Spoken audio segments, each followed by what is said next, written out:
When you think about economic theory, it's usually, well, it's dry. It's all supply and demand curves, interest rates, these huge abstract ideas that feel a million miles from your actual life. Mm-hmm. But the source material we're covering today, it's different. It opens with a quote from a Marine Corps Major General, Smedley Butler. War is a racket. Right. And Butler was writing back in the 1930s, blowing the whistle on how military conflict was really just a profit engine for a very select few. He was talking about actual bullets and trenches. But this text we're diving into, the economic racket mapping the secessionist exit, it takes that idea and it pivots. It asks this really terrifying question, which is, what if peace is just a quieter, more silent form of that exact same war? It frames your daily economic life not as some open marketplace, but as a combat zone. But instead of dodging bullets, you're getting hit with financial friction. And instead of trenches, you're trying to navigate this minefield of rent-seeking. So we're looking at a proposal today that is, it's part economic manifesto, but it's also part engineering manual. It claims to have found a secessionist exit from the whole system. And that exit isn't political. It's not about voting for someone or starting a protest. It's mathematical. Which is why we really need to unpack this carefully, because the source argues the only way you can win a rigged game is to just stop playing it. Yeah. And to do that, you need to solve what they call the generalized industrial bootstrap optimization problem. Or GBOOP for short. GBOP. It's a dense acronym, I know. It is, but it's really the core of this whole idea. GBOP is the blueprint for what they call a structural prison break. But, before we get to the prison break, we have to understand the prison itself. Yeah. So let's define the enemy here. Mm-hmm. The source uses this old term, the landed gentry. Yeah. But they're not talking about, dukes and velvet coats in 18th century England. No, though the function is sort of similar. In this context, the landed gentry refers to these huge institutional megacorps and massive investment firms. We're talking about entities that manage over $4.5 trillion in property assets. These are groups that have turned the simple act of biological existence, needing sleep, needing warmth, needing a space to be, into a high-yield asset class. So it's the industrialization of just having a place to live. Exactly. And the source argues that this class has engineered what they call a squeeze.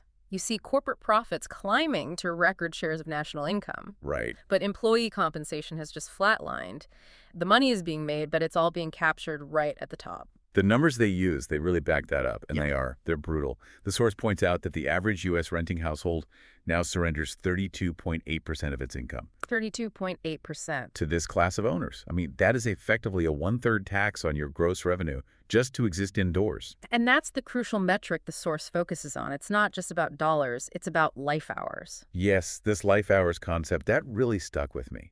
Because money is, technically it's renewable, you can always make more money, but your time is finite. So when the source says 32.8% of your income goes to rent, what they're really saying is that 1/3 of your life, 1/3 of the hours you're awake and working, is being harvested by someone else. So you're basically working all of Monday and Tuesday, just for the landed gentry. Right. You don't even start earning for yourself until Wednesday morning. That puts a very different spin on something like inflation. It isn't just that things cost more. It's that your actual life is being siphoned away. And that's what they call financial friction. The basic utilities of life are priced specifically to ensure this theft is happening. It's a structural trap. If you're spending a third of your life on a roof and then another chunk on energy and food, you don't have any capacity left to build an alternative. You're kept in a state of exhaustion by design. So the natural reaction, the very American reaction is to say, fine, I'll just opt out. I'll start my own business. I'll build my own factory. I'll pull myself up by my bootstraps. The classic rebuttal, yeah. Just buy your way out of the problem. But the source argues that's exactly where you hit the wall. That's where you run into what they call the legacy economy. And this is maybe the most critical part of their diagnosis. The legacy economy holds the entry codes to the entire manufacturing complex. We have this idea that if you just have enough money, you can buy anything. Right. But the source introduces this concept of capability gatekeeping. Okay, let's break that down. Capability gatekeeping. Right. Because, I can go to a hardware store right now and buy a drill. Isn't that a capability? Well, that's a consumer tool. It's basically a toy compared to what we're talking about here. Imagine you want to manufacture something that really solves a problem for your community, say a high-efficiency water pump or a small energy grid. You don't just need a drill. You need industrial tooling. You need specific materials. You need precision machinery. All right, so I go to buy a CNC machine or an industrial lathe. And that is exactly where the track springs. The second you try to access those real means of production, you're stepping into a closed-loop system that's owned by the very same entities you're trying to escape. And you're hit with massive institutional markups. The 1,000% premium. Yeah. Right. The source mentions this 1,000% premium that you have to pay to these corporate overlords just to get the tools you need to compete with them. The whole system is designed to prevent self-sufficiency. So if you try to build the machine yourself, You find out that the tool required to build the machine costs more than you could ever possibly make. it's a catch-22. You can't build your own freedom because the price of the bricks is controlled by the jailer. Precisely. You are forced to remain a consumer. You can buy the finished toaster, but you are structurally, systemically discouraged from ever buying the machine that makes the toaster. So we're trapped. The landed gentry has the keys, they own the factory, and they're charging us a third of our life just for a place to sleep. If we stopped here, this would be an incredibly bleak deep dive. It would be, absolutely. But this is where the think tank for the common man, which is what the source calls itself, this is where it pivots, they propose solving this not as a political problem. Which would be like pleading with the gentry for lower rents. Exactly. They treat it as an optimization problem. This is the JIBOP, the Generalized Industrial Bootstrap Optimization Problem. Correct. And to really get your head around JIBOP, we have to talk about a little bit of graph theory, specifically a concept called the DAG. A directed acyclic graph. Now, our listeners might know graphs from like network theory or computer science, but let's be really clear what this map is doing here. Think of the whole economy as this massive web of dependencies. To make a bolt, you need steel. To make steel, you need iron ore, and you need a ton of heat. Right. To get that heat, you need energy. To get energy, you need a generator. And to make the generator, you need a bolt. It's a circle, a loop. It's a cycle. And that cycle is where the trap is. If you need the legacy economy's permission to complete that circle at any point, you lose. A DAG, a directed acyclic graph, is a special kind of map that only moves in one direction. Acyclic literally means no cycles, no loops. So the source is trying to map out a whole supply chain that never, ever loops back to the landed gentry. That's it, exactly. They are mapping the entire network of industrial capabilities to see precisely where the profit is leaking out at every single node. They want to see, okay, at the steel node, what's the markup? At the shipping node, what's the financial friction? It's like taking an X-ray of the economy. You can suddenly see all the tumors, you can see every single toll booth. And once you have that map, the DAG, you don't just stare at it, you run an algorithm against it. This is the mathematical escape. They use something called MILP. Mixed integer linear programming. Now, programming here doesn't mean coding, like in Python. It's a mathematical term for optimization, right? Yeah. Yes, that's a key distinction. Think of MILP as a kind of hyper-advanced solver, a calculator that can handle a ton of constraints. And the integer part is crucial. Okay, why? Because in the real world, you can't buy half a lathe. You can't buy 0.3 of a smelter. You either have the machine or you don't. It's a binary state, 0 or 1. So the math has to deal with these big, lumpy, all-or-nothing purchases. Exactly. The MILP algorithm looks at that massive dependency map, the DAG, and it asks one very specific question.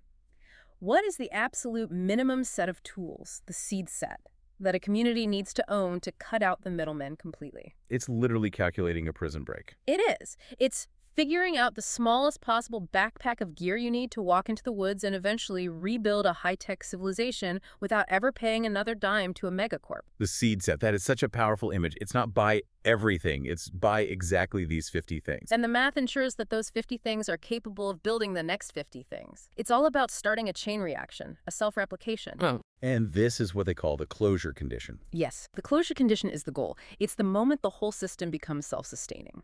If your seed set can build a wind turbine, and that turbine powers a smelter, and that smelter makes the steel for a new lathe, well, suddenly you're off the grid. Not just the electrical grid, the economic grid. You've severed your reliance on that 1,000% premium, and this is where the vision gets really, really radical. The source argues that once you hit that closure condition, the very nature of cost changes. They use that analogy of the garden hose. Right. Think about water coming out of a garden hose. When you turn on that tap, Do you think about the scarcity of the water? Do you worry about the market price of every drop? No, it's just there. It's a utility. The source argues that production manufacturing itself should become a universal background utility. It should be as accessible and as neutral as that garden hose. So making a chair or a car part or a medical device should be as economically easy as turning on a tap. In terms of the financial friction, yes. If the community owns the machines that make the machines, and those machines run on energy the community generates for itself, then what is the real cost of making a chair? Well, the raw materials and your time. That's it. The rent paid to the landed gentry disappears. The financial friction disappears. The profit margin for the invisible shareholder disappears.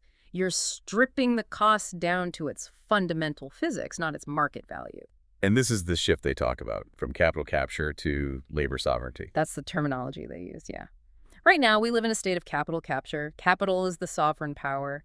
Your work is captured by the people who own the assets. Okay. This proposed system flips that. Labor becomes the sovereign. Capital, the machines, the factories, the robots, it's all just a tool. It's interesting because usually when we talk about automation, the conversation's full of fear, the robots are taking our jobs. But this source seems to be saying, no, the robots should be your tools to free you from the job. That is the critical distinction. If a megacorp owns the robot, it takes your job. If you and your community own the robot through the seed set, it takes your toil. It frees up those life hours we were talking about at the start. And that connects everything back to this idea of human flourishing. Yeah. It's not just about surviving. It's about what happens when you get that 33% of your life back. Imagine what a society looks like when you aren't constantly fighting just to exist. When the entry codes to creation are effectively open source. The source argues this allows the common person to turn ideas into reality directly. You remove the gatekeepers. Okay, but let's play devil's advocate for a second. This all sounds fantastic. Star Trek replicators in every garage. But is it actually feasible? The math might work on paper, but the logistics of building a seed set, that seems overwhelming. It is overwhelming. And the source doesn't shy away from that. That is exactly why they emphasize the optimization part of JIBOP. You can't just guess. If you buy the wrong tools, you run out of money before you reach closure. You fail. The margin for error is basically zero. It has to be, because the landed gentry has so much more capital than you do. So the math isn't just a nice to have. It's a literal survival requirement. You have to be perfect in how you execute the exit. Right. You're fighting an opponent with virtually infinite resources.